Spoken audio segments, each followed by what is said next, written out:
அனைவருக்கும் வணக்கம். நீங்கள் எல்லாரும் தம்ப்நெயிலில் பார்த்துருப்பீங்கல்ல, அதில் என்ன போட்டிருக்கேன்? அன்பான பழக்கமும் அபேசான பணமும். இந்த வார்த்தையை உறுதிப்படுத்தும் விதமாக நான் ஒரு இன்சிடெண்ட்டை பேப்பரில் வாசித்தேன். அதை தான் நான் உங்ககிட்ட ஷேர் பண்ண போகிறேன். இப்போ 2 நாளைக்கு முன்னாடி நாங்கள் குவார்ட்டர்லி லீவுக்கு ஊருக்கு போயிட்டு அந்த ஆட்டோவில் வந்துட்டு இருந்தோம். அப்போது அந்த ஆட்டோவுக்கு முன்னாடி இன்னொரு ஆட்டோ போச்சு. அந்த ஆட்டோவில் என்ன எழுதிருந்து தெரியுமா? குப்பையை நம்பலாம், மனிதரை நம்பக்கூடாதுன்னு எழுதியிருந்து. இப்போ உடனே நான் என்ன சொன்னேன், குப்பையில் இருந்து நம்ம என்ன செய்யணும், உரம் தயாரிக்கணும்ல, அதனால் அப்படி எழுதியிருக்கோம் அப்படிங்கிற மாதிரி பேசிட்டு வந்தோம்.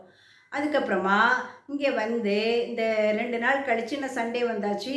சண்டே பேப்பரில் வந்த இன்சிடெண்ட்டை தான் உங்ககிட்ட நான் ஷேர் பண்ண போகிறேன். இது எனக்கு யூஸ்ஃபுல்லாக இருந்து அதனால் உங்ககிட்ட ஷேர் பண்ணுறேன்.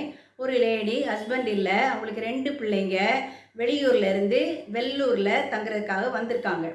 அப்போ எல்லாரும் அந்த ஊர் மக்கள் வந்து இவங்களுக்கு பண உதவிகள்லாம் இல்லாமல் இருக்கே, அதனால் ஏதாவது ஒரு வேலை பார்க்கணுங்கிறதுக்காக அவங்களுக்கு ஒரு வேலை எடுத்து கொடுத்துருக்காங்க. அவங்கள அந்த வேலையை பார்த்துட்டு அந்த ஊர் மக்களுக்கு நல்லா ஹெல்ப்ஃபுல்லாக இருந்திருக்காங்க. யார் வீட்லேயாவது விசேஷம்னா இவங்களாவே வாலண்டியராக போய் நிறைய ஹெல்ப் பண்ணுவாங்களாம். அதனால் எல்லாருக்கும் இந்த லேடி மேலே பெரிய நம்பிக்கை வந்துடுச்சு. அதனால் அப்பப்போ 100 ரூபாய் 200 ரூபாய் கேட்டால் கூட கொடுத்து உதவியிருக்காங்க. இந்த அம்மா அதை வந்து என்ன பண்ணியிருக்கு, நல்லா சந்தோஷமாக ஏற்றுக்கிட்டு இதை வந்து அதை சாதகமாக பயன்படுத்தி என் பொண்ணுக்கு வந்து மேரேஜ் ஃபிக்ஸ் ஆகிருக்கு, இன்விடேஷன் பாருங்கன்னு சொல்லி அந்த ஏரியாவில் உள்ள மக்கள்கிட்ட கொடுத்துருக்காங்க.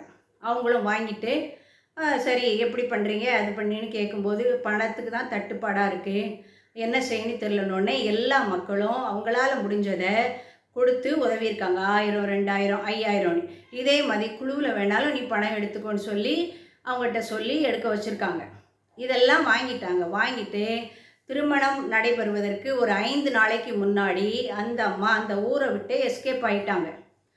உடனே தான் எல்லாரும் ஒரே யோசனையாக, இந்த அம்மா இப்படி பண்ணிட்டாங்க, நம்ம வச்சு கழுத்தறுத்துட்டாங்களேன்னு நினச்சிட்டு இருக்கும்போது தான் தெரிய வருது, அந்த பொண்ணுக்கு கல்யாணமே என்ன செய்யலை, நிச்சயமாகலை, இன்விடேஷன்லாம் ஃபால்ஸாக அடித்து நம்மகிட்ட தந்திருக்காங்கங்கிறது இவங்களுக்கு புரிஞ்சிருக்கு. அதனால தான் அந்த பேப்பரில் கூட என்ன போட்டிருக்குன்னா, லாஸ்ட்டில் இப்போதெல்லாம் தெருக்கார தோழியர் உறவுக்காரர்கள் கடனுக்கு பணம் கேட்டாலே கொடுப்பதற்கு பயமாக இருக்கிறதுன்னு சொல்லி முடிக்கிறாங்க. இது எனக்கு ரொம்ப யூஸ்ஃபுல்லாக இருந்து உங்களுக்கும் யூஸ்ஃபுல்லாக இருந்தால் நீங்கள் வந்து உங்கள் ஃப்ரெண்ட்ஸுக்கு ஷேர் பண்ணுங்கள். ஓகேவா? தேங்க்யூ.